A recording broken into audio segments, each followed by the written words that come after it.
The orange shirt flag was raised at Western University's Concrete Beach to the sound of the Medicine Lodge Youth Drum Group, a powerful symbol of remembrance, resilience, and the collective call for change. We do this work not because we owe it to anybody else, but because we owe it to ourselves and the generations who will follow us. And to our non-Indigenous allies, reconciliation is not a word that you wear for one day. It is a responsibility you carry every day.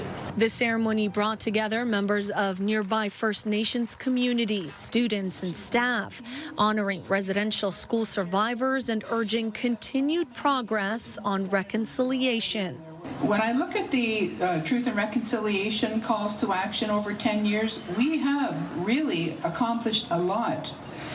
We haven't accomplished everything, but we have accomplished a lot. For example, we've accomplished 15 for sure of the calls to action completed. That's not all of them, but that much is done. There are 94 calls to action in total, and for many, the work is just beginning. Truth and reconciliation is not a one-day effort. This is a day that we hold it dear in our hearts as Indigenous people to remind us of the tragedies, not only the tragedies, but the strength that comes from it and how resilient our youth are being in leading our generations forward. Participants joined in a ceremonial dance celebrating Indigenous cultures, languages, and traditions.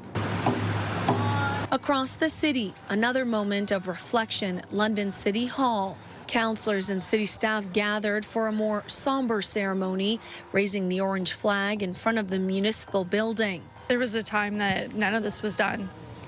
It's really important that as a community, as elected officials, we take a stand. There was the Truth and Reconciliation report that we're aware of it, we follow it, we make strides, just not words, to make sure that we're putting actions into those words. National Day for Truth and Reconciliation has been recognized on September 30th for the last 5 years as a way to amplify education around Indigenous history and the legacy of residential schools. Reta, Ismail, CTV News.